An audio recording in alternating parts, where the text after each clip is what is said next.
Hey guys, this is Tom Box, and welcome to your September 2nd, 2024 damage report for the TCG ban list. Okay, so for this segment, we're going to be looking at the winners and the losers, but as an added part, your demand fixes and how it has been addressed. Has the fixes been addressed? I don't know. Well, we'll look at it in a second, and also the favorite part of this segment, the tier list potential. You know, where does your deck stand? I know some people were like, oh, it's a great list, but they hit my cards. Oh, they hit my deck. Oh, they hit my engine. And it's really weird because Konami hasn't really been hitting consistency cards in a while. Was consistency a problem? Well, let's first take a look at the actual list.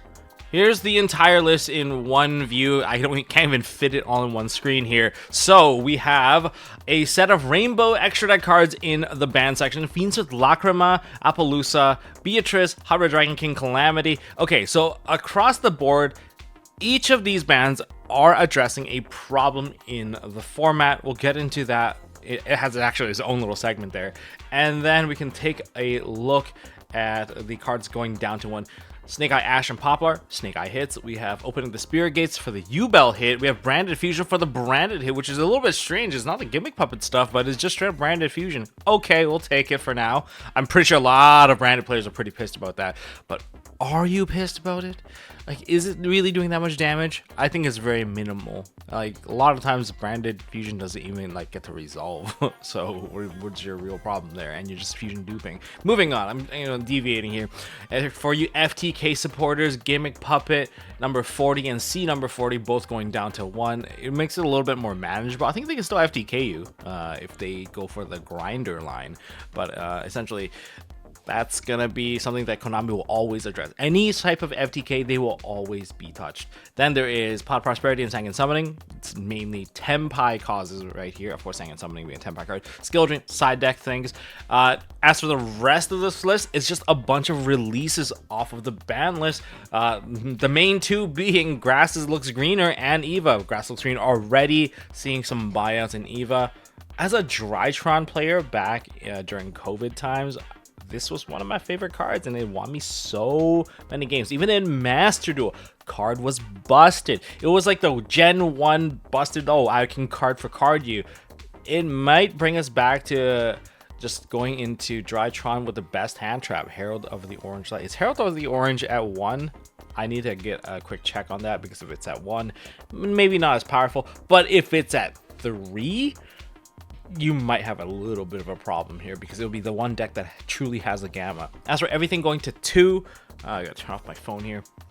Everything going to 2, every single Dragon Ruler, Ib, Thunder Dragon Colossus, and Lunar Light Tiger. The only thing that I would say that is worth addressing would be the Dragon Ruler. I guess 2 things, but the Dragon Rulers, we don't know where it's going to really stand here. I mean, you can technically shove in some blasters into like a Tenpai deck if you really want to, and use Genroku as a way to perform a Synchro Summon into the 10. I mean, that is an option. But you can also like Gold Sark it away, get the Genroku into hand, so it'll be like additional ways for you to kind of replace the Sanguine Summoning. I mean, it's an option, okay? It's not saying it's the best option. It's not really explored for me right now. Then there's also Thunder Dragon Colossus. Now it's at 2, making it much more viable to be truly played as a Thunder Dragon deck rather than just as an engine. You might be seeing some Thunder Dragon stun decks because they can put up 2 Colossus. That hurts. I'm just saying, it does hurt.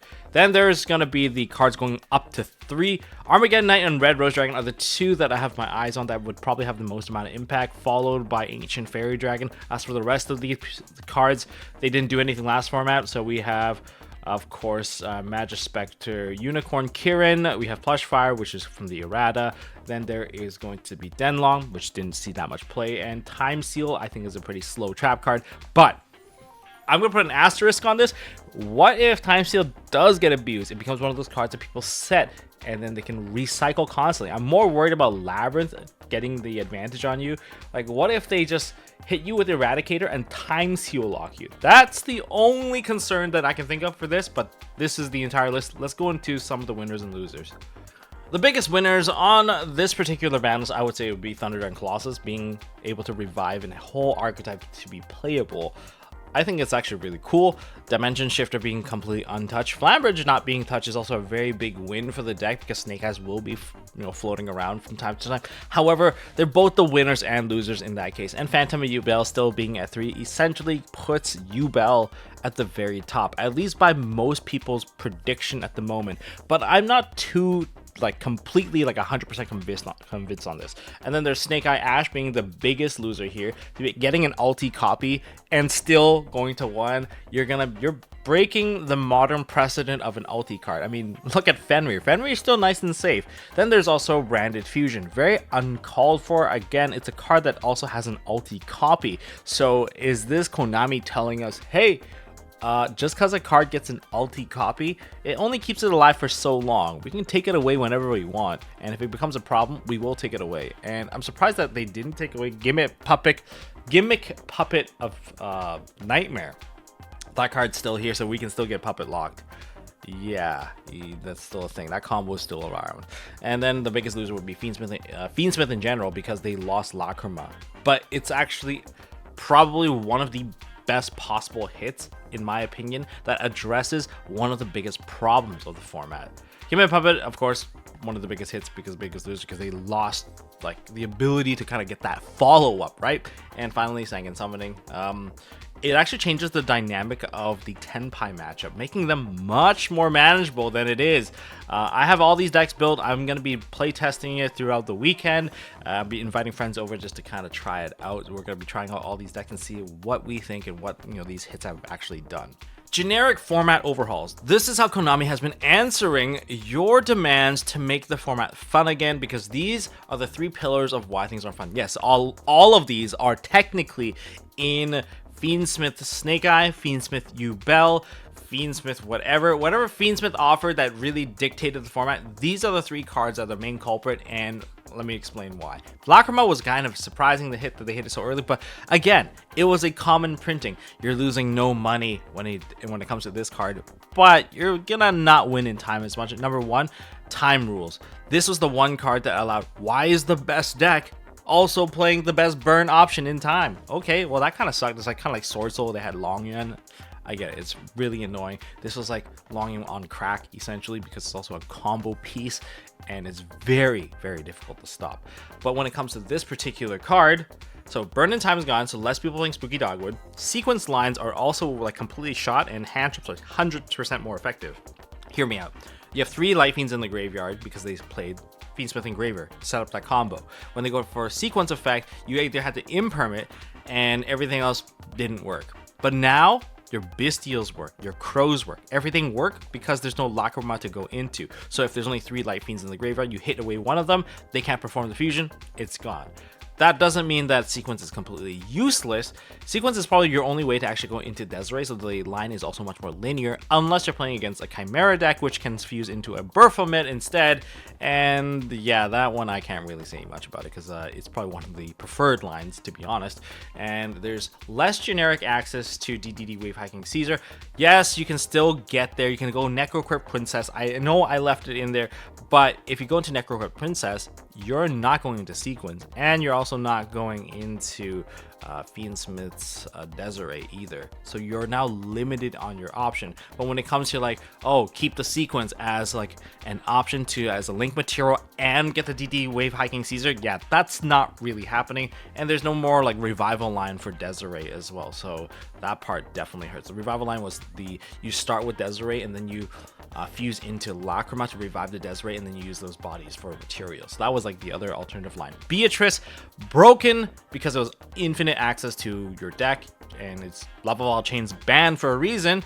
Beatrice kind of in the same note here, except that it's a quick effect, so it made it much more operational. Transaction rollback plays are going to be significantly hit thanks to Beatrice being gone. So yeah, my Drytron turn skip combo that made people quit the game, I'm not going to be able to do that anymore because it did require Beatrice for the most part. So yeah, I'm not doing that anymore. But Angel Blue Tears, being able to get a free setup from Lacrima because you can do the burn effect, and you get to set up your D-Bear, your Floodgate, your Floodgate trap cards that are typically not searchable. yet now that's going to be gone too, and that was actually one of the reasons why it's like such a significant like removal of Beatrice, and it also prevented all the generic foolish extenders from all the decks, and you are also not going to lose to like burn for game with a scatter shot, so that's good. So even like Tearlance got hit on this for some reason. And then there's also Appaloosa, you know, Turbo 2. People just always made like you turboed it into like a Link 2 material. It just made it so that you couldn't really do much against the opponent once they put out the Appaloosa, because your hand traps are no longer effective. You needed 2 hand traps to even have a chance to play. We're not trying to play in a format where, hey, you need 2 hand traps, your opening hand sucks. Oh, I guess you have to play 20 hand traps. So this might actually be one of the reasons why the deck building aspect of the game would also shift as well, because Appaloosa is no longer in the game.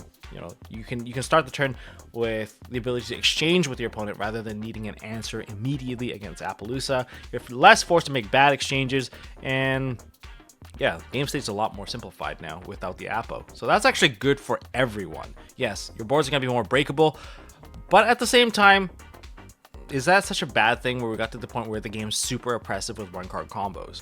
And I don't really need to get into too much about the Fiendsmith Snake Eye hits, but in terms of the damage part, they took the most amount of damage because like everything addressed was mainly targeted towards them, and everyone else kind of got a slap on the wrist. What does the deck damage look like? They're losing 2 copies of Snake Eye Ash, 1 copy of Snake Eyes Poplar, because most people only ran 2, or sometimes even 1, but most people ran 2. Beatrice is taking out of the extra deck, Appaloosa is taking out of the extra deck, and Fiendsmith Lacrima is also taking out of the extra deck, which is very, very significant. In terms of repairs, you can see people putting an additional copy of Snake Eye Oak, but they can also put in a Snake Eye Birch. I need to talk about the Birch line for you guys because of the impact of putting Poplar to 1. I mentioned Poplar up to 1 in, I think, one of my ban list prediction, wish list, whatever video.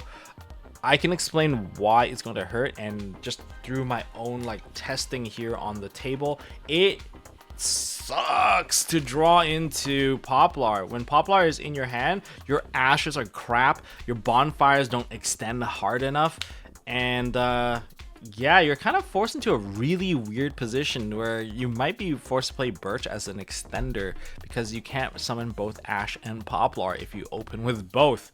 Yeah, that part is very much realistic and very problematic. Affected lines: Burn for 12, that's gone. Fiendsmiths don't really bridge back into Snake Eye anymore. That was another very, very big part. Appaloosa's gone, so the start of turn negation of the Appaloosa, negating the Promethean Princess to make Appaloosa or access code. Cool, that's completely gone. You know, forcing double hand roll end, you know, the end of combo negate, like it's over. You know, you're gonna be having boards that are much more breakable now.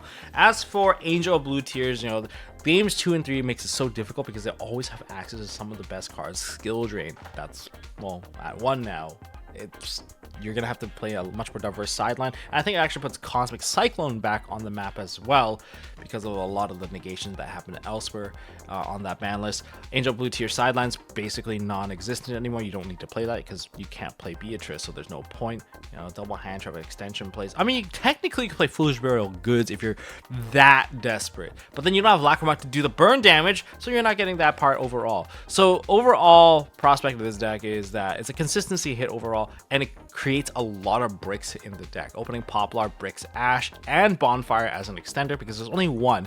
And if you think about the follow-up play where Flambridge, you know, summons back some monsters, Ash is going to get a Surge. Poplar probably will search for the original Sinful Spore Snake Eye, which is why you might play multiple Oaks, and you might be ashing into the Oak, or you might even ash into a Birch. Birch has its, you know, benefits technically if you put Flambridge back into the deck, but you want Flambridge. Like, Flambridge is in the graveyard already. Like, there's no real value left with the Birch except for acting as an extender, very much like the Millennium Package. So Millennium Package is also like another thing that you can play. The extra deck now, since it's, you know, loosened up its space, you can no longer need to side your extra deck cards because it is what it is.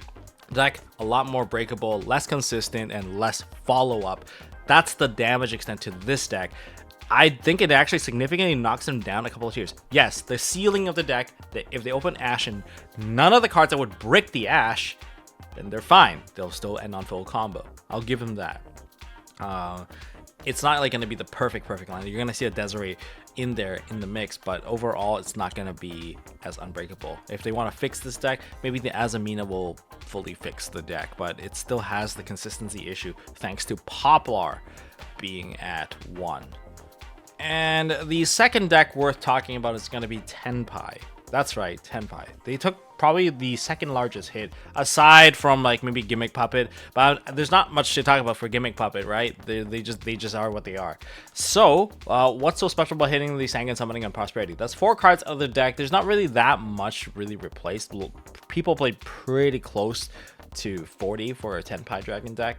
So they did gain one thing. They don't have to worry about a guaranteed D barrier anymore, because people will either have to side triple D barrier if they want to D barrier this deck. But overall, it kind of forces the siding game a step back to where it was, and you have to deal with less skill drain as well. Skill drain being put to 1 was one of the cards that was pretty good against Tenpai.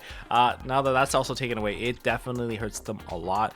But their consistency is pretty shot as well, because Prosperity for 6 was one of the reasons why you're able to dig into your Droplets, your Lightning Storm, your Raigekis, your Board Breakers, and that's at 1 now. So is Prosperity worth hitting if they go for 6? Probably I would toss an Ash at it, but remember, you have less Ash baits in the deck now, and one of the biggest losses for this deck because of Sangan Summoning. If you play Sangan Summoning, your opponent can preemptively clear it, right? They can preemptively clear it. Even before you activate the card, they'll just get rid of it. They'll Cosmic the card away, knowing that you can't just drop a second copy. That was actually one of the most annoying things when it came to Tenpai, is that, oh, I activate the field spell, they just play it, and then they're using it to bait out your cards, and they're like, oh, I'll activate Sangan Summoning's effect.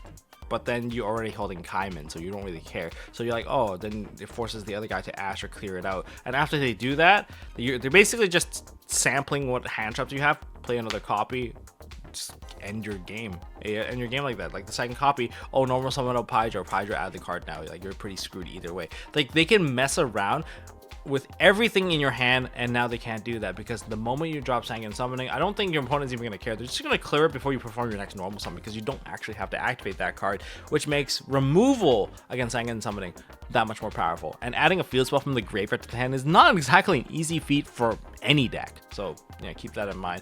And that makes the deck much more manageable if you're going to have to kind of fight into that particular board, and makes siding a lot easier, like Cosmics and stuff, like more interactive. Like, you're actually trading with against your cards rather than your opponent just having too much of one card. So less untouchable. Kind of holds the same position in OCG. Once you get like more Charmies into there, they can find their ways to dig a bunch of cards from the Lost Prosperity. I think they are probably one of the decks that just gets stronger over time, again, because of the upcoming format. But again, spell trap removal hits pretty hard. I mean, still a Hat Rabbit is probably going to be one of the more annoying link monsters to deal with your board.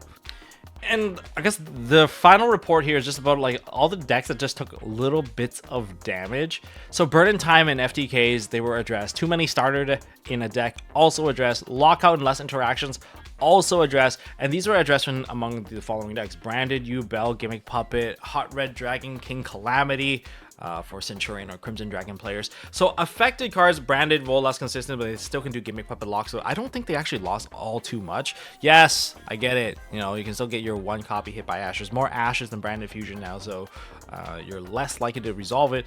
But at the same time, you can also play Fusion Duplication, and you can also play Triple Tactic Thrust to kind of set that up. So I've seen that happen, and once you get there, you still get there, and you're still getting a Puppet locking your opponent. But it also makes Bystials a lot stronger, so more people will be main decking Bystials to deal with that current situation. Bell lost a free search line, essentially Konami saying, hey, this line here is equal to Rhoda. Rhoda's at 1, you're getting a 1-card search. I get that Bonfire is kind of similar, but Bonfire is also like super bricky now.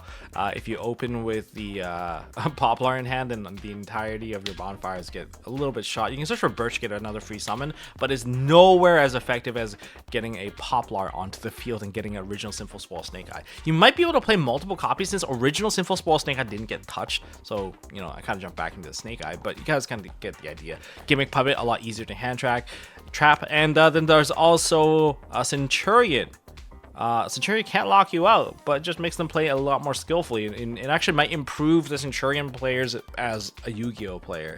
As for overall reach, I think it's actually pretty good. I just want to be fair to this. I see like people in the kind of crying about, oh, they hit my deck, oh no. Like, I'm pretty unapologetic to those people, because like they're addressing everything. Not everyone's gonna be happy, but I'm glad that we don't have to deal with the burn in time issue where Yu-Gi-Oh became a game where people just combo just to burn people in time, especially in that game 3. I'm so glad that the easy access and the top tier access to that is gone, and they are also addressing FTKs. Always Konami will address FTKs. Personally, I don't like casting an FTK game. Oh, someone got FTK'd. You're just basically watching someone sit there. Imagine buying a plane ticket to fly, I don't know, $300-400, flying into an event, sit there, get FTK'd twice, knock yourself out of the event just because you didn't even get a chance to even touch your card. I don't think that is a fun experience. I think that is really stupid. And, you know, cool strategy, bro. I hope you like playing solitaire. You know, FTKs are the true solitaire, right? And I do like the approach that they made Tenpai much more approachable, because field spell to field spell was like one of the worst feeling. You have an answer, your answer didn't matter. That was the problem. They can make it so that you don't matter.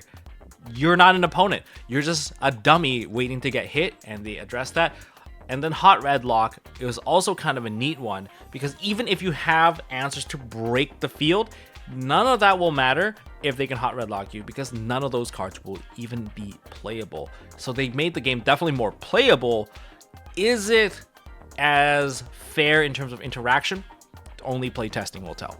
All right, this is the tier potential list for this upcoming ban list. Of course, this isn't their actual position, but this is their expectation to perform. All right, so starting at the very top up there, we have Fiends with Yubel being the survivor of the ban list. So immediately, most people are gonna be like, this is probably gonna be the tier 0. Not really completely sure if that's gonna be true, but ultimately they did take the least amount of hits, most of it just within the Fiendsmith package, and the rest of it they're still able to play. They did lose opening the Spirit Gate, so less likely to open super good, and that's like a revival and a starter card, so it was extender and starter. Konami's got to stop printing extender starter in one card.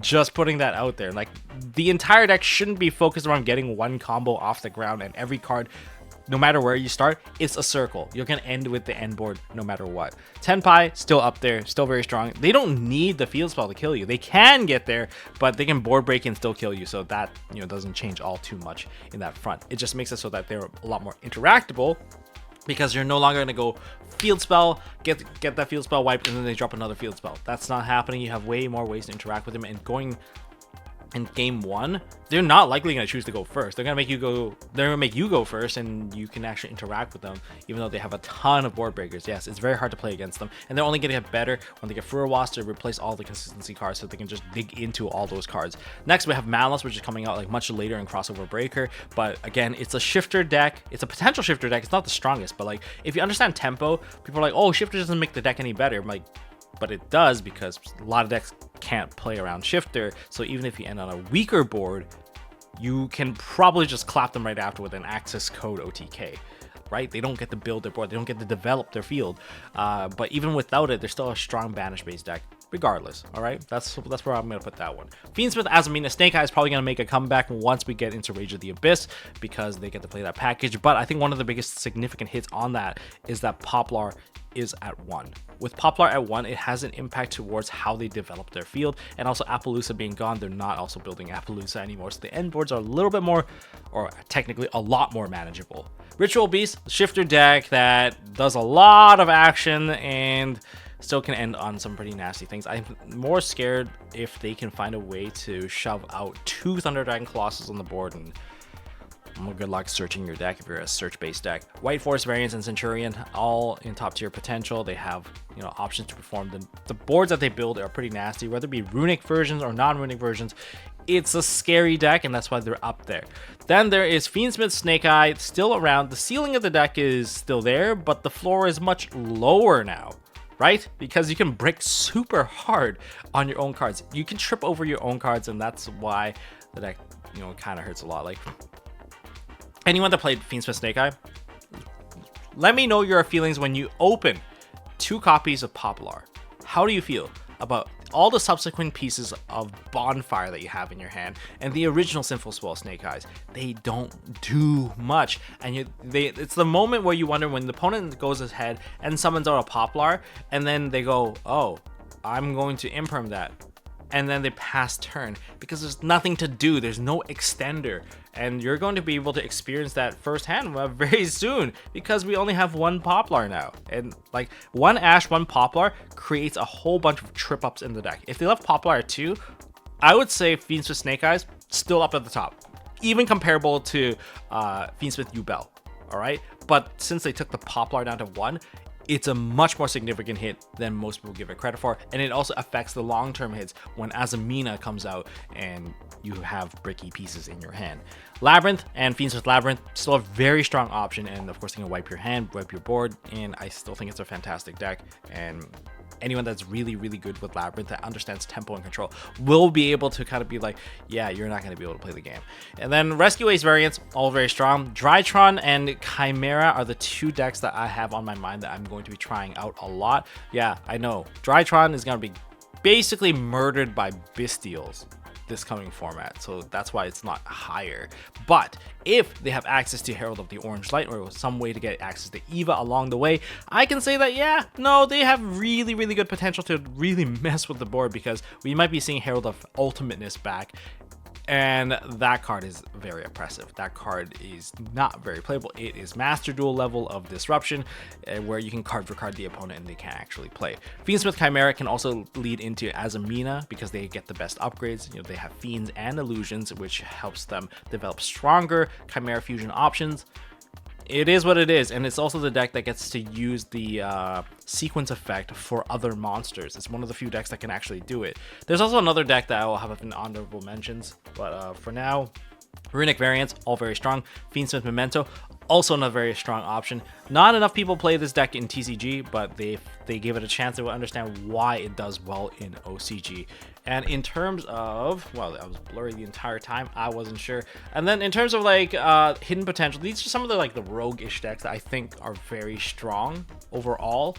Number 1, ABC XYZ Union. If we do get those cards, trust me, it's very fun. You can play Fiendsmith with it, but I would actually recommend against it. I've built both versions of the deck, and with Fiendsmith getting hit like this, just play the pure version. You have Cyber Dragon Infinity, you have Therian King Regulus, like you have your Omni Negates, you have your Steel Hat Rabbit, you have both Disruption from ABC and XYZ. I don't know what more you're asking for. And your Disruption is layered, and you have an engine card that acts as an extender and a protection. I don't know.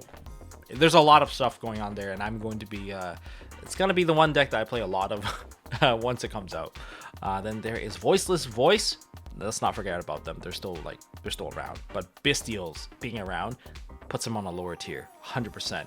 And if Bystials, we still have so many Druids. We're in the format where people play 5, 6 Bystials, sometimes even 7. You can see why it is so ridiculous. Okay, I'm just putting that out there. And Azamina, Fiendsmith, Thunder, that's another deck that's potentially gonna come up because Thunder Dragon Colossus is at 2. Frog Sprite's still around, especially with the Mirror Mage. And then there is Flunderies, a shifter deck.